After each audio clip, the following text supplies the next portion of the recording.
Minhas turmas de colegas de trabalho, nós hoje vamos passar para o tópico seguinte, depois da visão que nós tivemos das características das relações de emprego, e eu falei que ia terminar já nos aproximando da disciplina objetiva delas.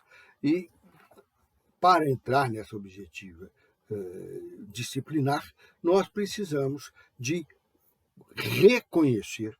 Nós estamos até agora estudando como conhecer como existe e funciona uma relação de emprego, inclusive sendo criada por um contrato de trabalho e aplicando em si a disciplina imposta pelo contrato e compendiada pelo direito do trabalho.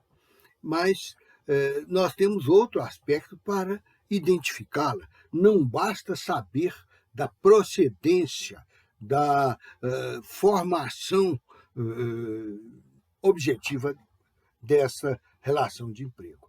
Precisamos também de ter conhecimento das características dela. Vamos dar uma abreviada em nossa relação de empregos, ao mesmo tempo que fazemos com que ela se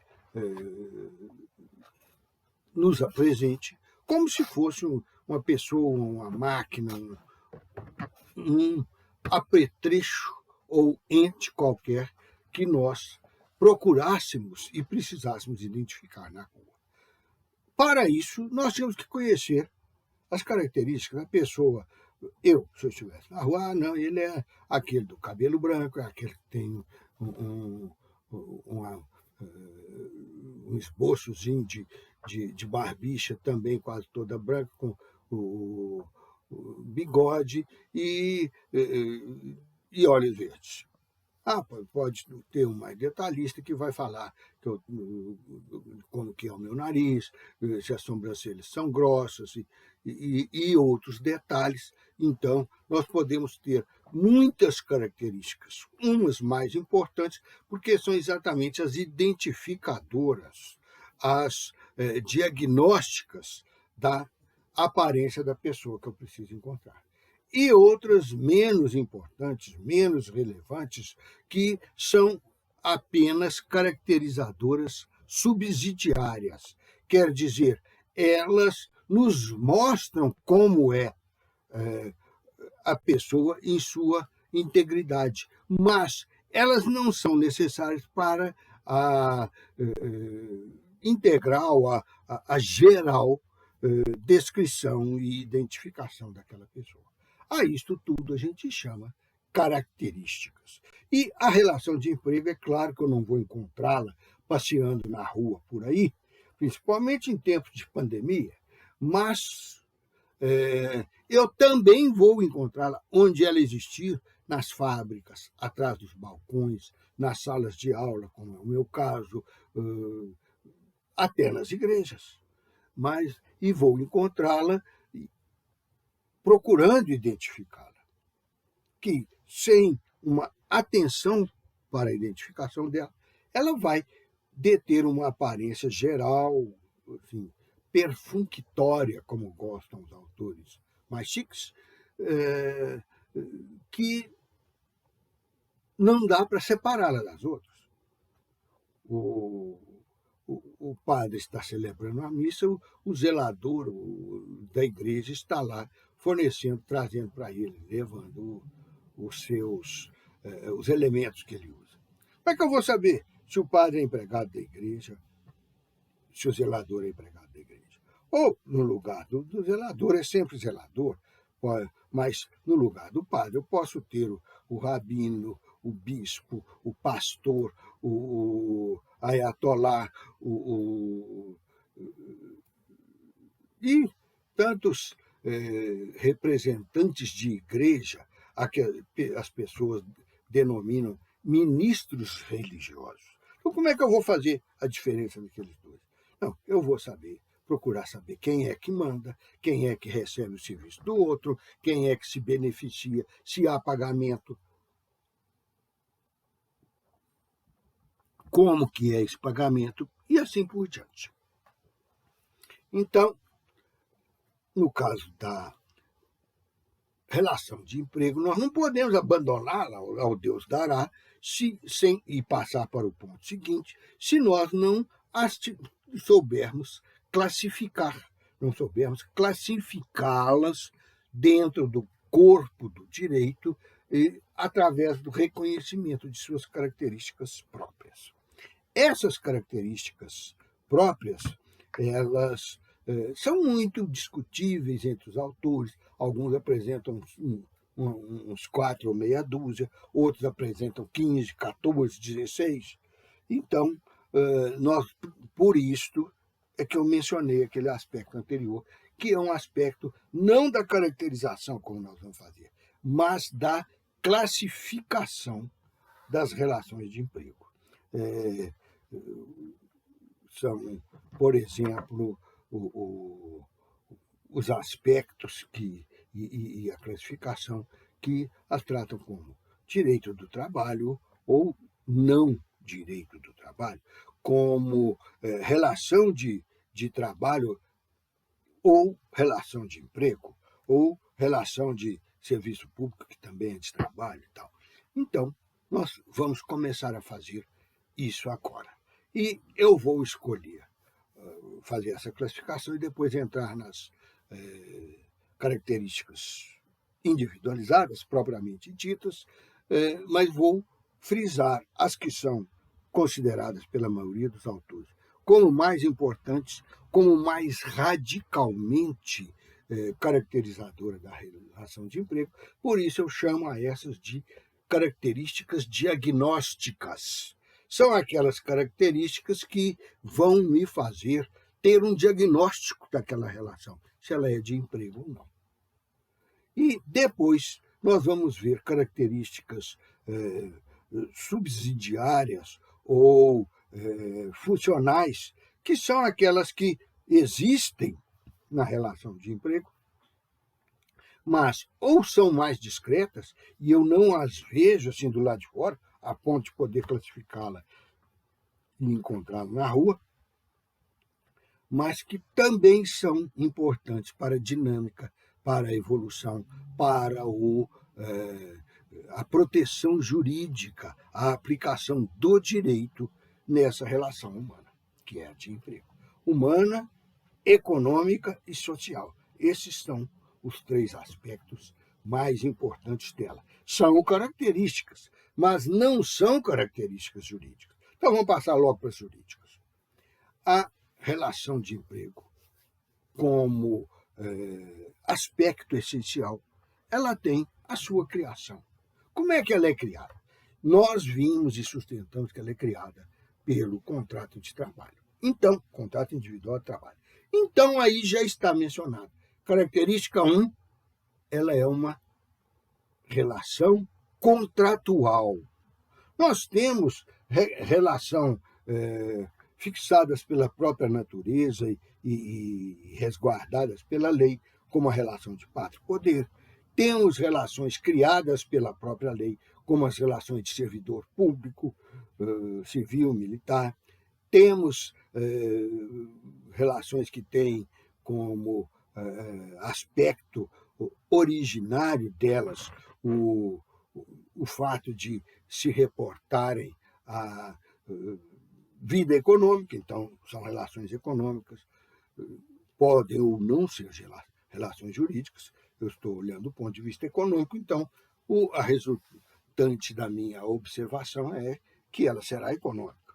E assim por diante. Eu posso ter relações de todas as maneiras ou abrangendo todos os aspectos, os comportamentos da vida humana em sociedade. Em sociedade, quer dizer, eu não terei que olhar, porque já lhes adianto que é inexistente, a relação de trabalho ou o trabalho isolado, para si mesmo. Relação de emprego com si mesmo, eu falei, não existe. Porque eu não posso ceder a minha força de trabalho, a minha energia vital, para mim mesmo.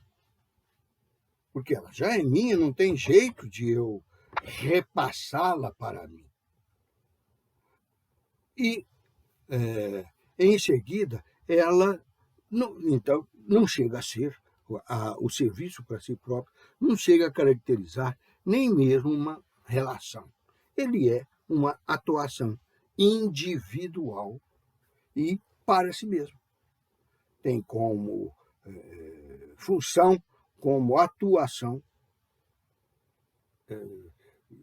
a energia vital, a energia de trabalho da própria pessoa que vai receber os resultados, as consequências, os benefícios deste trabalho, dessa atuação, dessa aplicação da força de trabalho do ser humano. Então, relação já vai ter isso como característica. Eu estava falando sobre o aspecto contratual, mas já vimos aqui como a segunda, bilateral. Antes de entrar nela, vamos fechar aquele aspecto contratual. Ela não é imposta como a escravidão, ela não é decorrente da própria estrutura social, como as relações do servo de gleba com o suzerano, com o senhor feudal. Elas não são determinadas pela lei, como são as relações do servidor público, como é a relação do servidor público militar. Não. Elas são propostas ou procuradas e aceitas pelas duas pessoas que vão estabelecê-la entre si, que vão participar dela. Então, nós dizemos que essa seção da força de trabalho é relacional. Por isto é que nós estamos o tempo todo, até agora, falando em relação de emprego. Mas aí vai um detalhe. Que relação que é essa? Eu falei que não é nenhuma dessas outras, mas ainda não falei o que ela é. Vamos lá. Ela é a relação de trabalho. E não é qualquer relação de trabalho. Por isso, é relação de trabalho subordinado ou relação de emprego. Por quê? Porque emprego é uma relação de trabalho subordinado. E, continuando, esta relação, então, a primeira característica que ela tem, é ser uma relação de emprego. Quer dizer, uma relação de transferência da mão de obra qualificada, da mão de obra resultante daquela seção da força de trabalho, resultante daquela seção da energia vital da pessoa. Então, primeira característica, relacional contratual. Segunda característica é a que eu falei que nós íamos entrar nela logo em seguida. Relacional, contratual, e a segunda já ela trata da bilateralidade. Quer dizer, a relação é bilateral. A relação entre pai e filho não é bilateral. O pai tem obrigações para com o filho de educá-lo, de mantê-lo, de atender às necessidades econômicas, físicas, sociais, afetivas. O filho não tem essas obrigações em retorno para com o pai. Aí nós podemos ver na justiça muito filho entrando com processos judiciais, ingressando no judiciário com processos reclamando do abandono do pai, até do abandono moral do pai, porque o pai nunca deu um sorriso para ele, nunca parou dentro de casa enquanto ele está lá disponível, nunca levou ele na escola, olhou ele jogando futebol, comprou bala e bombom para ele, nada. Não se relacionou com ele, assim, relação tete a tete, A relação econômica de sustentá-lo, ele manteve, mas não manteve essas outras. Então, não houve entre os dois uma relação pessoal de afetividade. Por isso que eles falam que é o abandono moral, o abandono afetivo.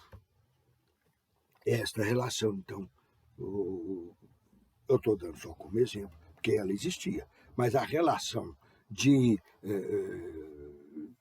reciprocidade, a reciprocidade como característica da relação, não existiu. Porque não havia troca de afeto, porque um não tinha que repor ao outro as despesas que dava para esse outro, e assim por diante. Então, no caso da relação de trabalho, há essa bilateralidade. Os dois participam das duas faces do contrato. Da face do primeiro interesse, do interesse inicial, que é o interesse do... Olha aqui, isso é muito importante para outra característica que nós vamos ver lá na frente, que é da proteção. Então, mas essa primeira característica geralmente é deflagrada e iniciada pelo empregador. Ele fala, eu estou precisando de um empregado para fazer isso, ou para trabalhar na seção de informática da minha empresa, ou para vender os calçados em que eu me especializei, que estão nas prateleiras da loja, ou para fazer o serviço de motorista meu. Eu sou empresário e preciso de alguém para fazer essas coisas para mim. Então, o que eu faço? Eu manifesto esse interesse como um chamamento às outras pessoas que, se uma delas aceita, é porque ele também está interessado em trabalhar para mim. Por quê? Porque eu sou o bambam, o rei da cocada preta, o sujeito que pode impor a condição de trabalhador aos outros. Não sou nada disso, nem aqui na nossa teoria, nem na minha vida particular, né? Mas então, o que o outro está interessado em trabalhar para ele é que ele ofereceu aquele trabalho em troca de salário. Quer dizer, nós não estamos também, da mesma maneira que já desviamos a relação de pátria-poder, a relação pai e filho lá atrás, de dentro do direito do trabalho, aqui estamos desviando outra. É a relação do trabalho que a maioria das pessoas chama de caridoso, de voluntário. Isso é errado. Não é voluntário porque os outros não são. Isso não é diferença que existe entre esse trabalho e os outros. Porque todos são voluntários. Eu não tenho trabalho escravo, igual eu falei no início, que era por obrigação, que era por imposição. Aqui, as partes aceitaram trabalhar. Então, o que é meramente voluntário também pode ser remunerado. Por exemplo, aqui na escola, na nossa faculdade, tem duas características, tem duas categorias de monitores. Tem os monitores que são remunerados, quer dizer, eles ingressaram na atividade da escola, eles vão ceder força de trabalho para ela, mas eles vão receber algo em troca. Não vai caracterizar como relação de emprego, porque o que eles recebem é chamado de bolsa. Bolsa de estudo, bolsa de monitoria, bolsa de monitorado, enfim. Ele não contratou um emprego, porque ele não tem um vínculo pessoal de cessão de força de trabalho, e porque o que ele visa receber em troca não é só um estipêndio em dinheiro, ele visa também receber os conhecimentos que automaticamente nós passamos a ser responsáveis por transferir para eles, já que a escola selecionou e contratou aquele monitor para ele atuar junto dos professores. eu estou sem esse semestre, porque não houve vaga para mim. Parece que não houve nem candidato a monitor na minha disciplina.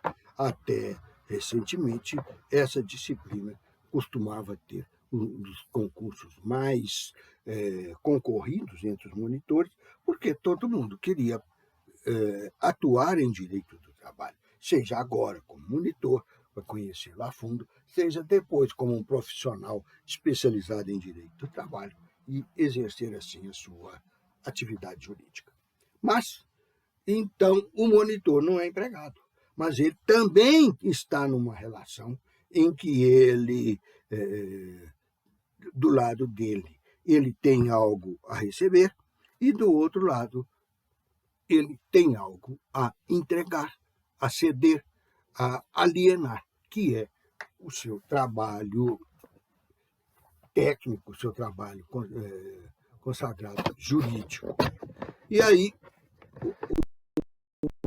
vamos ver que existem outras profissões que se revelam em relações de trabalho, mas que não são relações de emprego. Eu já mencionei isso para vocês. E como é que nós vamos fazer a diferença entre uma e outra? Através dessas características que nós estamos estudando agora. Já vimos que a principal característica é haver uma relação de emprego. Ainda não definimos o que é emprego, depois vamos defini-la em função dos artigos 2º e 3º da CLT. Por enquanto, não é necessário saber ainda o que é emprego em si.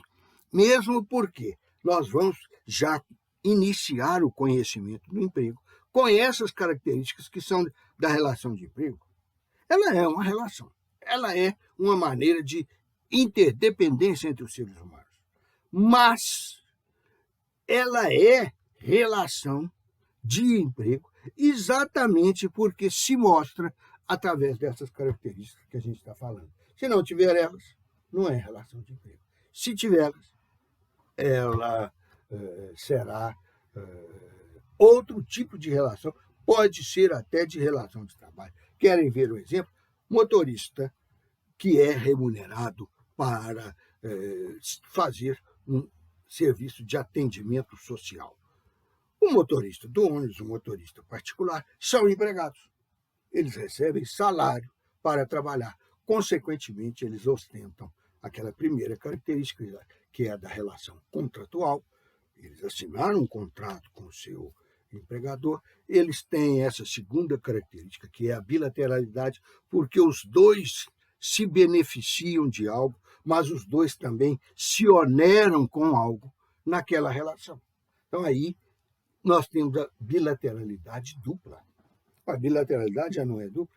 É, mas ela é dupla, primeiro, quanto à distribuição de vantagens. Ela distribui vantagem para os dois lados. E segundo, ela é dupla também porque ela é subjetiva. Nós temos duas partes na relação de emprego. E apenas duas. Não existe relação de emprego de 3 partes. É empregador e empregado. E pronto. E temos também a bilateralidade objetiva. É que cada uma dessas partes tem 2 formas de participação naquela relação. Tem uma que é ônus, que ele cede para a outra, e tem uma que é bônus, que ele recebe da outra. Em resumo, botando os pingos nos is, tem uma em que ele paga salário e tem outra em que ele recebe serviço. Essa do pagar, vamos virar lá agora, virar o tabuleiro aqui, botar esse que eu acabei de falar, foi o empregador. Vamos botar olhar o lado do empregado. O empregado também tem uma participação em que ele cede, ele aliena algo. O que ele aliena? A sua força de trabalho, a sua energia de trabalho, o seu modus de trabalho pessoal. E o que ele recebe? Salário. Então, os dois estão face a face, contrapostos, como eu já expliquei, quando eu falei nos interesses, e aqui esta contraposição gera a bilateralidade objetiva das partes e subjetiva das vantagens das obrigações. Muito bem. Essas vantagens e obrigações que constituem o aspecto objetivo do contrato ainda vão ter outras características. Então, nós vamos suspender isso por enquanto e continuar naquelas pessoais que eu estava vendo. Vi a bilateralidade, e aí eu estou vendo que através acabei de falar, que através da bilateralidade, os dois realizam interesse seu, ou melhor, têm o seu interesse realizado relacionalmente pelo outro participante da relação, ao mesmo tempo em que realizam o interesse do outro participante da mesma relação. Então, além de bilateralidade, ela tem a reciprocidade. Eu já falei na relação contratual. Já falei que para ser uma relação contratual de emprego, ela é bilateral. Já falei que dentro da terceira característica, eu falei que a bilateralidade é objetiva e subjetiva e que, por isto, é uma relação de... Aí vem característica número 4. Reciprocidade. Esta reciprocidade tem, dentro daquelas características de troca, de vantagens e obrigações,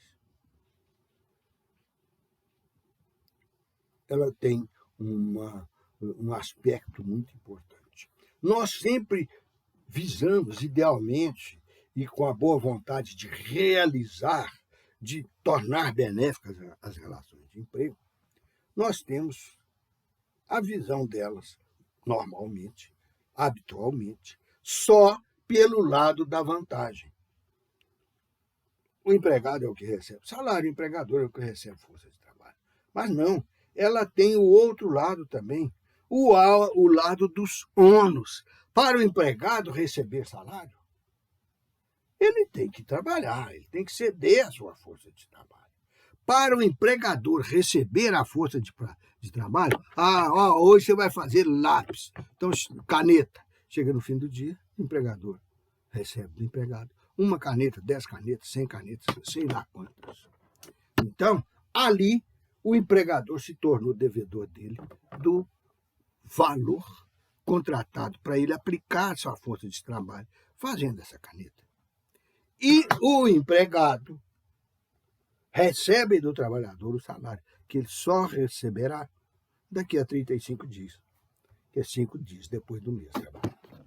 Então, este empregado vai ter que trabalhar, que ceder a sua força de trabalho, que deixar o empregador aplicar a sua força de trabalho dele, empregado, para, então, ele ter direito à prestação dele, que é o salário.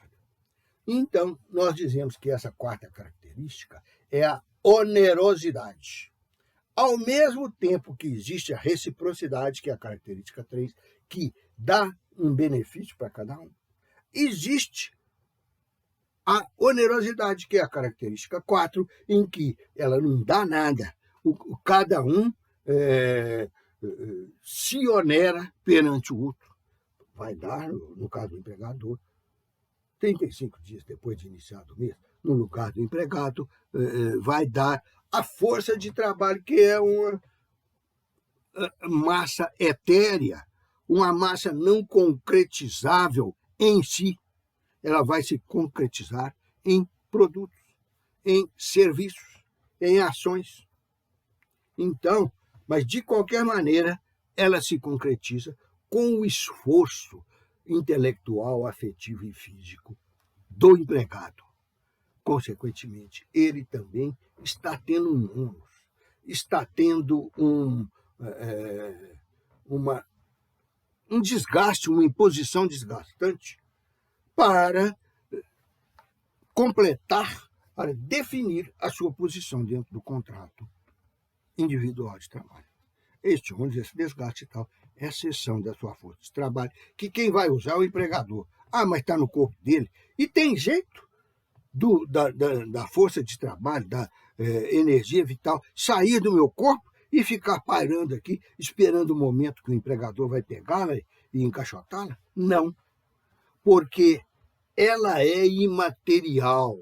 Eu posso medir quantos quilowatts, quantos quilogramas força, quantas horas que eu gastei naquilo, mas nada disso vai concretizar aquilo como algo existente no espaço.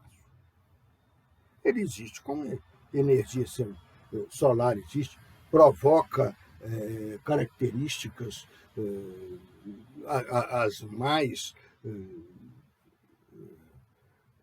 potentes que nós conhecemos, que são o calor, a claridade, a luz do sol, que são certos outros raios que existem, mas que nós não usamos constantemente. Usamos numa fisioterapia, usamos num exame de diagnóstico de imagem e tal, que são o raio-x, que são os raios cósmicos, que são os raios nucleares, que são aspectos que o Sol joga para cá, mas que nós, às vezes, até fugimos dele, como fugimos quando o calor é demais, ou quando o frio. Ele é a situação normal da estática. Ele não é algo que se constrói, ele é algo que se esvazia. Ao se tirar o calor, tudo fica frio. É igual o vácuo. Eu não construo num vácuo, eu esvazio o vácuo. A hora que, através de uma máquina, eu esvazio uma determinada embalagem, eu estou provocando o vácuo lá dentro. Tanto que depois eles vão escrever lá no vidro de doce, no pacote de carne importada da Argentina, em quase todos os produtos que exigem conservação, eles vão escrever lá, embalado a vácuo. O produto tem vácuo? Não. A embalagem tem vácuo? Não. Mas o interior da embalagem está a vácuo. Quer dizer, está esvaziado das condições em que nós vivemos no mundo. Condição atmosférica, etc. Mas, então, é a mesma coisa com o trabalho. Eu não coloco a minha força de trabalho na mesa para o empregador pegar. Eu a emprego, eu a coloco no lugar, no jeito e com a função que o empregador pediu, que interessou o empregador, que eu assinei contrato com ele de fazer. Naquele exemplo que eu dei, se o empregador pediu ao empregado que montasse um relógio, ou se o empregador pediu ao empregado que concretizasse a sua força de trabalho, fazendo um pote de barro, é isso que o empregado vai entregar para ele. Então o empregado vendeu para ele, foi um pote de barro? Não. O empregado não era dono do lugar onde ele produziu aquele pote de barro, não era dono da máquina onde ele industrializou aquele pote de barro, não era dono da energia que aquela máquina consumiu para que se fizesse o pote de barro, não era dono da matéria, do insumo, do material, o barro, né, que foi usado para fazer aquele pote, não era dono da tinta com que ele pintou, ou o verniz com que ele pintou e envernizou aquele pote. Da mesma maneira que não era dono nem do forno, nem da caloria, nem da tomada para ligar, então, em que ele assou aquele pote. Pote assa? Assa é igual biscoito, né? Precisa do forno. Então ele não era dono de nada daquilo. Então o que ele estava naquele momento fazendo era realizando o interesse do empregador, o interesse de que ele aplicasse a sua energia pessoal fazendo tudo isso, ou aplicando, usando tudo isso que eram coisas do empregador. Então, o empregador só passou a ter mais uma coisa, que é a energia do empregado durante o intervalo determinado. Nós vamos estudar a jornada lá na frente, mas esse intervalo determinado é um intervalo de tempo em que os dois contrataram o empregado e ia ficar cedendo a sua força de trabalho para o empregador. Mesmo que o empregador falasse para ele, agora você fica à toa, que estão descarregando o outro caminhão de argila lá no pátio. Ele ia ficar à toa, mas continuaria cedendo a sua força de trabalho para o empregador, porque o empregador já tinha combinado com ele que aquela hora era de trabalho. O empregador o deixou à toa, prejuízo para o empregador. O empregador não pode reverter esse prejuízo para ele, não pagando aquelas horas que o empregador é que o colocou lá. Existem alguns aspectos mais atuais sobre isso que nós vamos ter que deixar para estudar na frente, porque é sobre as tais jornadas intermitentes, trabalho provisório, repouso não remunerado, que entrou na legislação trabalhista para desmontá-la por dentro, para descuidar-se do salário, dos benefícios, dos cuidados com o empregado, através dessas duas últimas reformas trabalhistas que tivemos, uma no governo Temer, outra no governo Bolsonaro, e que agora estão para receber uma desmontagem de mais aspectos da garantia do trabalho, através da outra que está fazendo aí, junto com o PEC dos precatórios e coisas assim.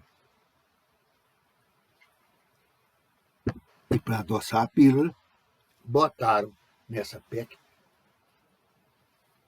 proposta de emenda constitucional, botaram nela o nome dos precatórios, porque é uma coisa que aparentemente atinge os ricos. Claro que no fundo, no frigir dos ovos, no final da conta, não vai atingir ninguém, porque eles estão postergando o pagamento dos precatórios, mas vão pagar com juros e correção monetária. A única maneira de prejudicar, eu não estou falando aqui para os seus atos minuto a minuto, para a sua vida cotidiana do empresário. Eu estou falando do prazo em que se postergou o precatório. Quando vier o dia de pagá-lo, a única maneira de dar prejuízo para esse empresário, esse credor do precatório, ou esse servidor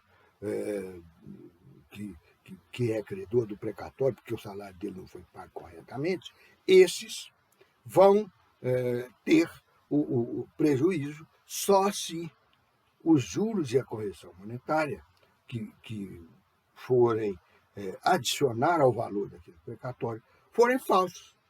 E isso não é de se assustar, não, porque muito ato de atualização monetária, atualização financeira que o governo pratica são falsos. A começar pelos da caderneta de poupança, que a correção delas e os juros que se pagam a ela são muito mais baixos, então estão ocasionando prejuízo, de que a correção financeira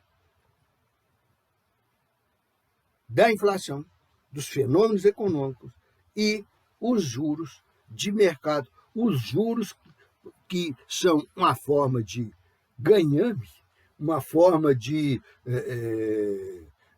acréscimo, vantagens do investimento, que são pagos pelo dinheiro. Agora, se eu falseei a noção de correção monetária ou o valor dos juros que eu vou pagar, eu estou dando prejuízo para o credor, para os credores dos tais precatórios.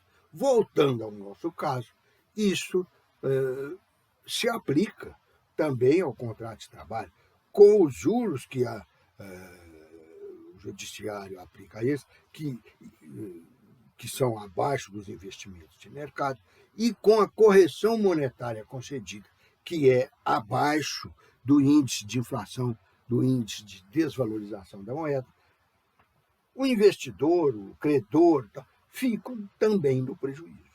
E esse é um risco constante que o empregado corre, porque ele é que recebe em moeda ou em valor nela identificável. O empregador recebe o produto pronto. Por quê? Porque o empregado contratou com ele lhe produzir ou lhe vender um produto? Não. Porque o empregado recebeu dele o material para fazer um produto sob as ordens dele, sob a remuneração dele, sob a direção, a gerência, a subordinação dele. Então, já vimos essas 4 características que estamos terminando agora com a onerosidade e vamos passar para essa 5ª que eu já dei uma palhinha em assunto dela aí, a subordinação. O que nós vamos ver primeiro? Como é que ela se caracteriza no contrato de trabalho ou o que ela é conceitualmente. Vamos ver primeiro a parte conceitual.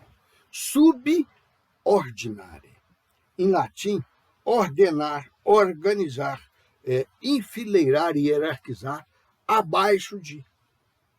Então, dá mais a ideia de hierarquizar, de ordenar, de impor, de que a ideia de organizar, de arrumar, de fazer tudo ficar bonitinho. Por quê? Porque esta subordinação tem o ordenar caracterizado pelo sub, abaixo. Então, se é para ordenar para baixo, quer dizer que eu tenho uma hierarquia. Eu estou fazendo ou montando uma hierarquia. Então, a subordinação é isso. É o estabelecimento de uma hierarquia entre o empregado e o empregador. Essa 5ª característica que nós estamos vendo, ela, então, tem o aspecto central do estabelecimento da relação de emprego entre o empregado e o empregador. Esse aspecto central é importante que nós vamos ver por quê. O empregador dirige o que é o trabalho do empregado. Muitos autores falam que sim, mas não é não. Ele dirige a força de trabalho que ele está adquirindo. Ele dirige a energia vital, pessoal, do trabalhador colocada à disposição dele. Aí nós temos 2 probleminhas. O primeiro é aquele que eu falei lá atrás, que essa energia não sai andando, não fica estocada, não escorre da torneira, ela não tem materialidade. Então, como que eu vou entregá-la para o empregador? Me entregando como empregado a ele. Vai botar meu corpo para funcionar como se estivesse botando uma máquina desempenadora de lingotes, uma máquina de fazer copinho de beber água nessas máquinas dos diversos estabelecimentos, bebedouros. Ele vai me botar para funcionar. Eu, como empregado, vou funcionar do jeito que ele determinar. E eles estão pesquisando no mundo inteiro, no Japão, na China, nos Estados Unidos, nos diversos países europeus, uma forma de fazer robôs que realizem essas tarefas humanas. E na parte pessoal, na parte mecânica, mesmo nós não sendo mecânicos, quer dizer, não somos um composto mecânico de peças e tal, de acessórios, e nem o robô, porque ele tem peças, ele se estrutura com as peças, mas o que toca ele, o que faz ele estar nessa situação é o fato de ele ter uma programação eletrônica, mas com finalidades intelectuais. Há décadas estão tentando, com um sucesso ínfimo, mas existe alguma coisa, um robô que substitua tarefas humanas. Já conseguimos máquinas robô que fazem carros, automóveis e caminhões nas fábricas de veículos. Já conseguimos robô que chama piloto automático, que é ligado para dirigir o avião, para estabilizar o avião na rota. Já inventaram, igual isso que nós estamos aqui na nossa frente, os computadores fazem tarefas humanas. O computador de vocês aí está falando para vocês. Vocês estão ouvindo ele, não tem na frente de vocês nenhuma pessoa expondo ideias, fazendo críticas, falando, dando aspectos científicos, que é a minha principal função, de conceitos e análise, e quantificações e precisando detalhes. Não, tem aí uma máquina. O que a máquina está fazendo sempre foi considerado tarefa humana. Igual eu aqui na minha, falando para ela, feito um bobo. Estou falando para um treco mecânico, para um treco eletrônico. Isso seria impensável por mim quando eu era criança. Quando eu era criança já existia computador. Mas nós, na vida que a gente levava, a gente não sabia o que aquele trem fazia. Não. Hoje eu sei um pouquinho, que é isso aqui. Então, no caso dessa substituição, tem sido cada vez mais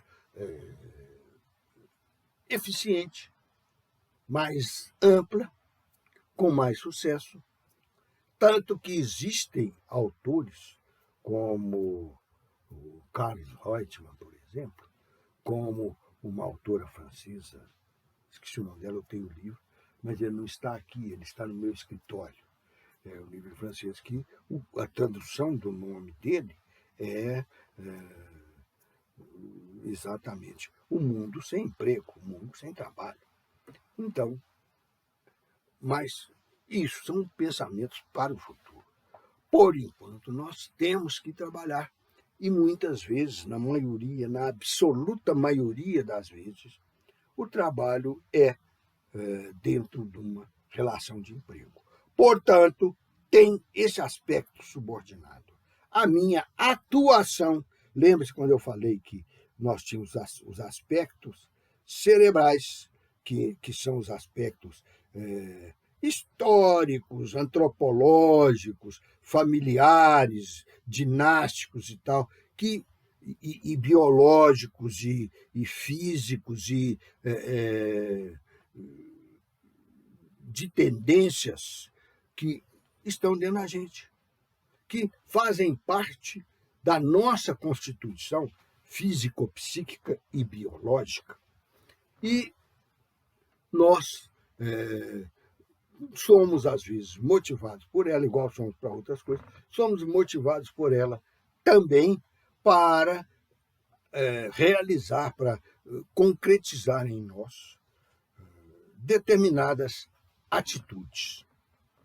Então, eu tenho lá a minha estrutura neuropsíquica, com ideologias, com política, com a minha opinião sobre dinheiro, com o que meu pai me ensinou, com o que o bisavô dele inventou para ensinar para ele, e tal, daí para frente. Tudo me condicionando a realizar determinado ato. Então, enquanto eu estou nessa esfera, já estou condicionado, mas ainda estou trabalhando mentalmente. Como é que eu faço isso? Como fazer, realizar essa coisa que surgiu como impulso dentro de mim? Eu vou maquinando e chego a uma atitude. a atitude é que é o sentimento pronto, o sentimento adequado e na hora certa para eu definir o meu trabalho. Definir e partir para a realização. É um jogador de futebol que ficou livre com a bola a 20 metros do gol, logo depois da grande área. Está tudo definido, tem que estar tudo definido a ele. Ele meteu o pé na bola e botaram lá na rede. Então, eu tenho essa atitude. Com essa atitude, eu aplico as minhas energias pessoais no meu corpo físico, na parte física do meu ser humano. E essa aplicação resulta lá no vaso de argila, aqui na minha aula, eu estou usando a parte física oratória, ou vocal, ou verbal, que significa da palavra. Então, eu estou usando isso tudo, eu como professor. Mas o outro está usando para capinar, parafusar uma fechadura, o outro está usando para montar o painel de uma nave espacial. Nós todos estamos aplicando isso que veio para trás, a atitude, o impulso e o intelecto, com a parte intelectual propriamente dita e com a parte afetiva. Então, por isso eu tenho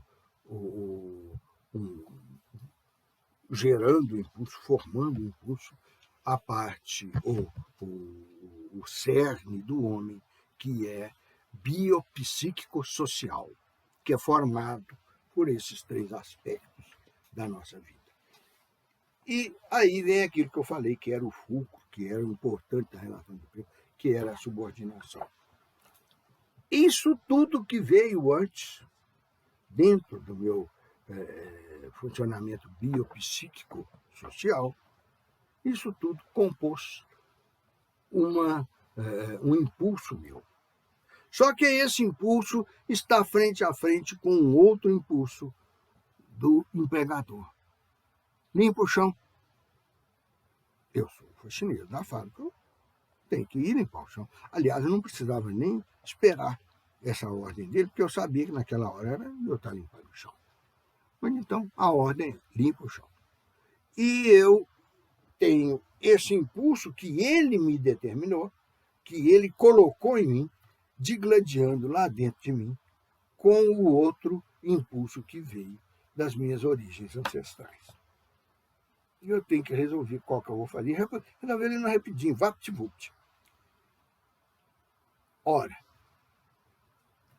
eu resolver pelo do empregador, pelo impulso que o empregador me deu, naquele momento, é porque eu estou subordinado a ele. Eu estou acatando, aceitando e cumprindo uma ordem dele, que eu já estou predeterminado para acatar, cumprir e realizar, desde o momento que eu assinei o contrato individual de trabalho com ele. Nem precisou de assinar, que eu concluí esse contrato verbalmente, por palavras. Então, vejam que aqui eu estou encadeando, amarrando as coisas na outra, desde lá do início do nosso semestre letivo. E aí acontece uma coisa muito interessante.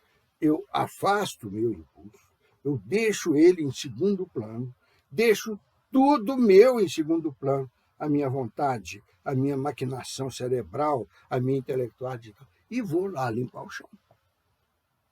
Então, eu estou fazendo isso sob ordens do empregador, subordinado. E por que eu tenho que fazer isso sob ordens? Porque eu cedi para ele, naquele momento ali, está cedida ao empregador a minha força de trabalho, a minha energia vital. Aquilo que, para terminar essa chave que eu falei, nós já demos ela em outra situação, eu estou passando da atitude minha para o meu comportamento, para o conjunto de atos com que eu vou comportar, concretizando tudo isso que eu vi na obediência à ordem do empregador. Ordem dada no momento, ordem dada por semana, por mês, por ano, ou uma única vez no contrato de trabalho. Então, aí eu caracterizei a subordinação. Quinta ou sexta característica? Sexta, né? Mas tem um outro aspecto nisso. Eu falei aqui várias formas dele me mandar. Na hora, na semana, no mês, tal, quer dizer, variação temporal. Ou então, lá no contrato, aí já não é mais uma variação, é uma determinação definitiva. Então, essas são a parte da subordinação direta. São aquelas que o empregador passou para mim. Tem outras que são indiretas, que são passadas para mim dentro de aspectos da própria orgânica das coisas. São as subordinações estruturais. Quer dizer, eu tenho que obedecer porque eu estou ligado à estrutura do empregador. Eu estou ligado ao modus faciendi da atividade econômica dele, seja fábrica, seja o time de futebol, seja a mineração da serra aqui de cima, Serra do Curral. Então, eu estou subordinado, eu estou dirigido, eu estou dependente das ordens dele. E se não tiver ordem nenhuma, o simples fato de eu estar numa condição em que se espera que o funcionamento seja para realizar o interesse que ele me encomendou, eu estou trabalhando estruturalmente. Eu não recebo ordem de minuto a minuto, eu não tenho um plano de atuação meu. Eu trabalho de acordo com a posição da estrutura. O zelador de uma caldeira, na hora que ela está quente demais, ele vai lá e dá uma descarga de vapor. Na hora que ela está muito baixa, ele vai lá e abastece de combustível. Lenha, gás, liquefeito de petróleo, gasolina, querosene, diesel, tudo quanto é possível de imaginar como combustível. Até energia elétrica, até energia eólica. Mas a energia eólica inventou foi há pouco tempo.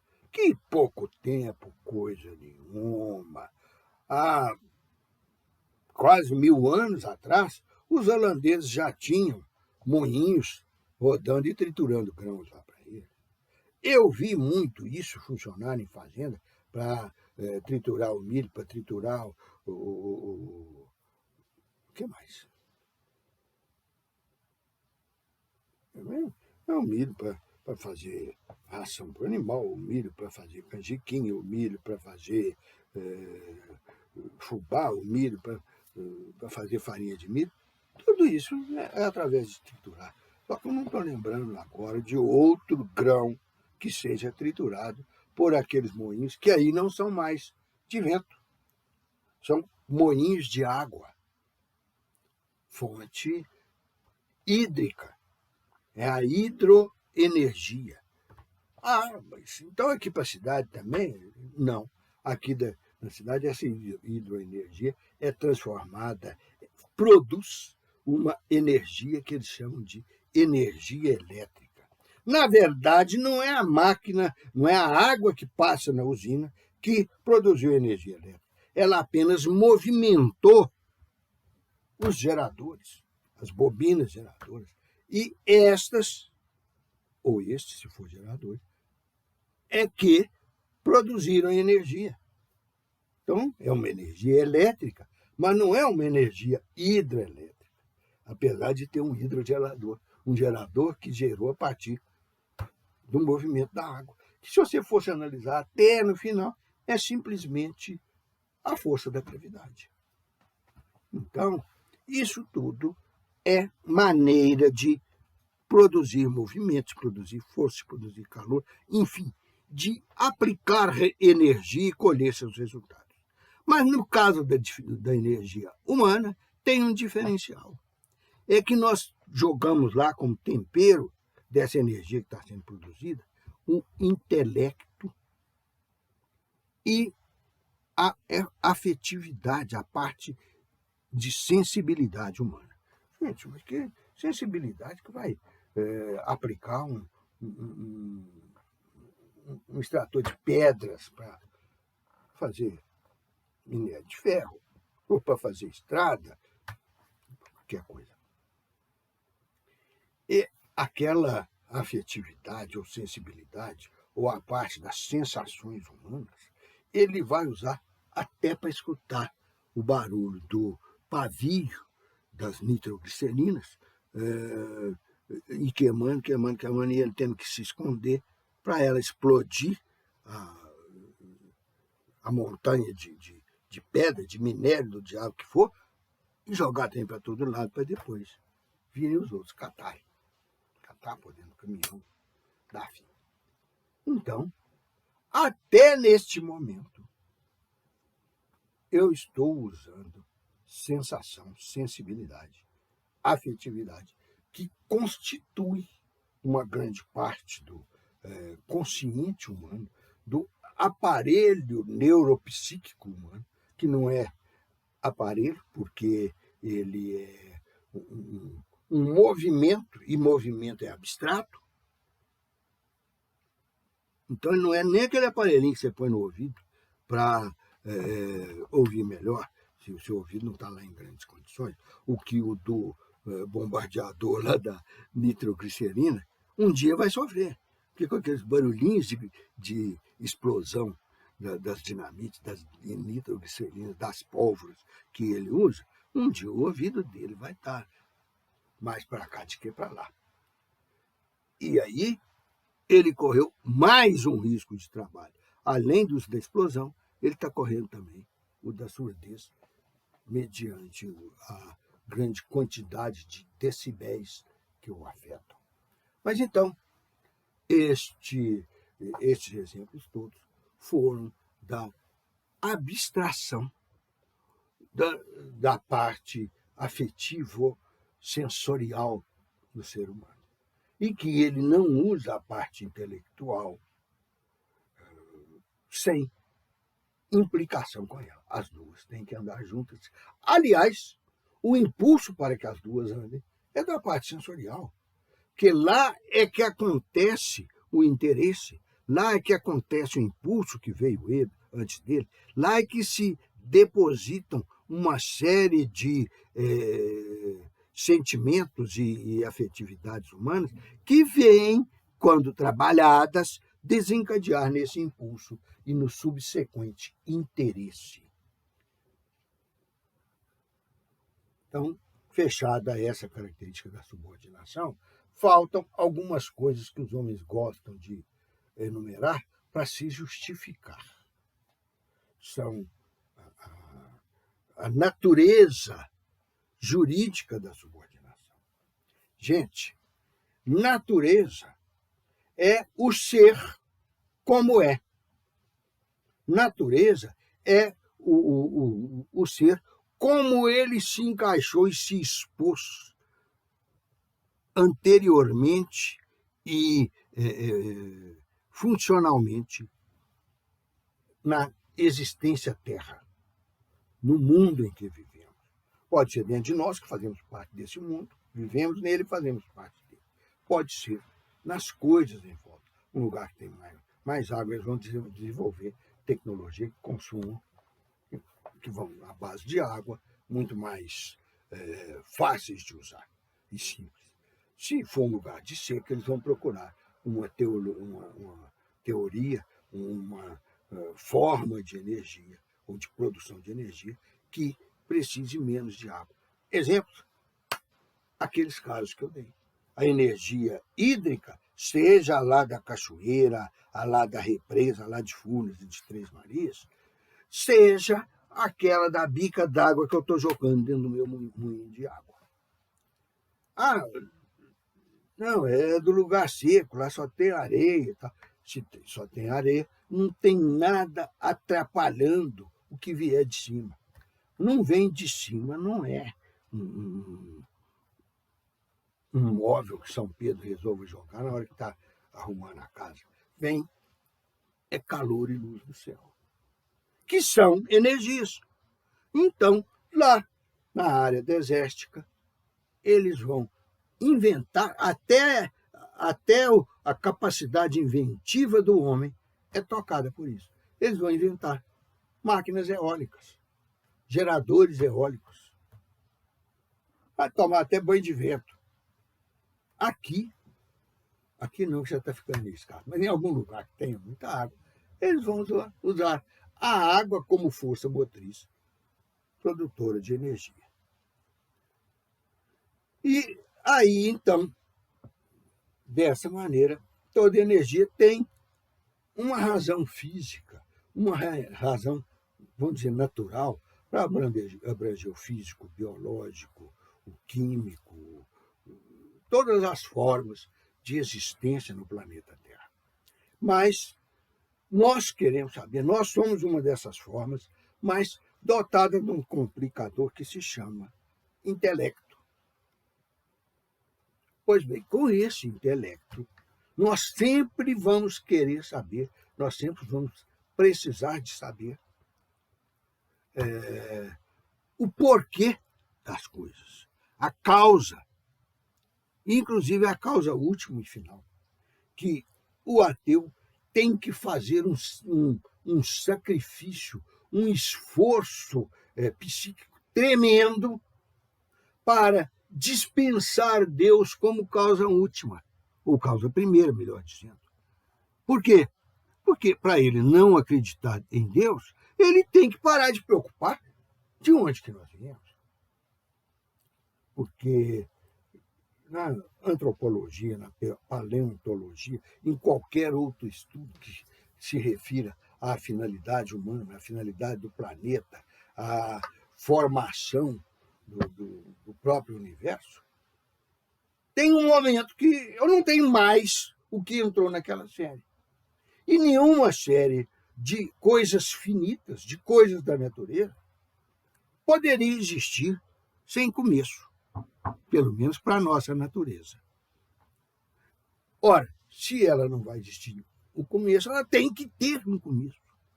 Uma causa que não seja causada. Isso é a teologia lá de Santo Agostinho de Hipona. E, então, eu não acreditando em Deus, eu não acreditando no Agostinho de Hipona, eu procurando me remediar, dizendo que o mundo é exclusivamente físico, químico, biológico, papapá e tal, que eu falei. Como é que eu vou concluir uma razão científica sobre o começo de tudo? Eu não sei, por isso não deixei de acreditar em Deus. Acredito veementemente nele. Mas, para nós, dentro do direito, também tem esse problema. Como é que a subordinação surge na relação de emprego?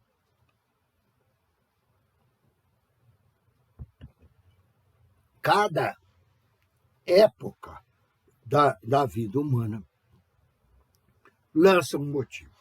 O que nos interessa são apenas os motivos posteriores à criação do emprego, que foi dentro criação, ou pelo menos intensificação, que foi dentro do liberal capitalismo.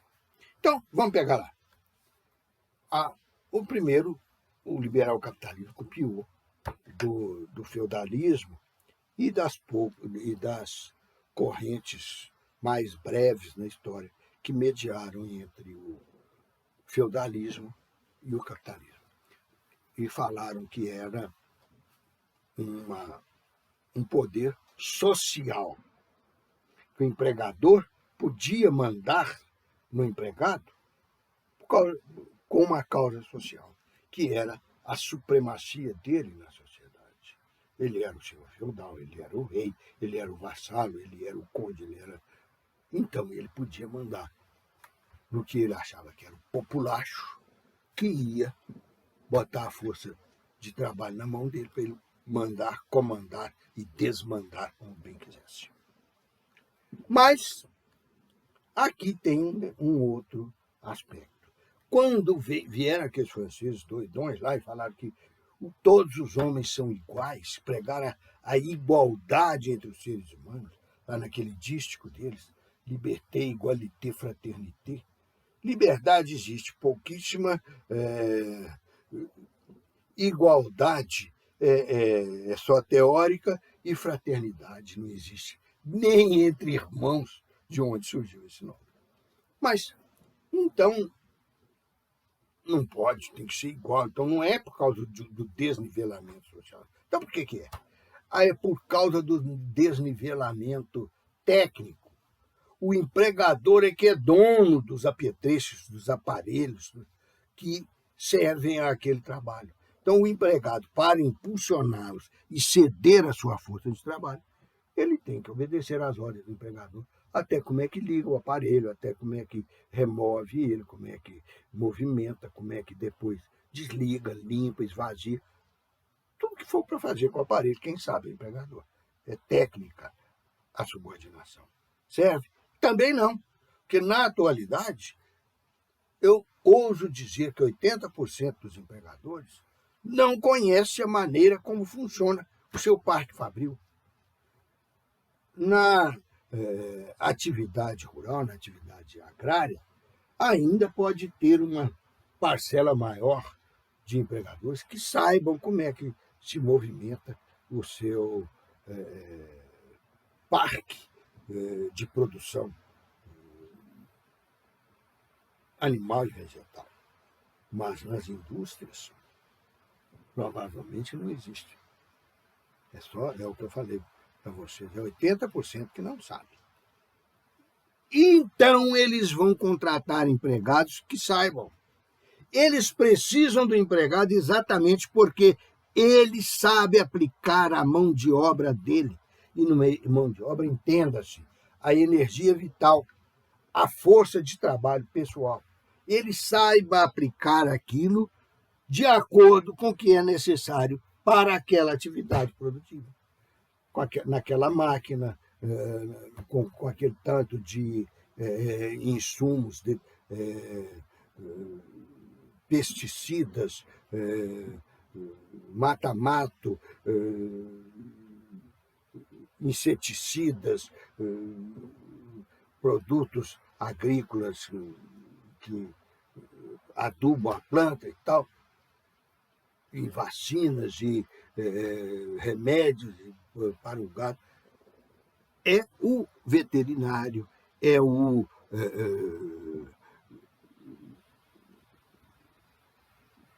engenheiro agrícola, é o técnico agrícola, é que sabem. E eles são contratados como empregados exatamente porque sabem. Então, o empregador não tem que dar ordem a eles, não é para passar os seus conhecimentos, para passar os seus interesses. E aí, desmoronou essa? Então, o efeito econômico. Sim, esse impressiona. Porque é por efeito econômico que o empregador tem aquelas máquinas. É por efeito econômico que ele quer obter o produto das máquinas somado com a aplicação da energia humana do empregado.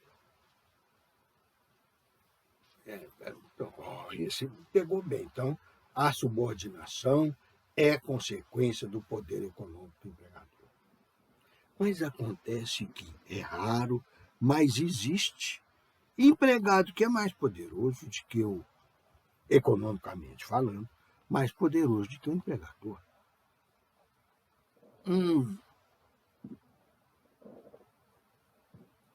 Contador que trabalha meio horário por dia para facilitar,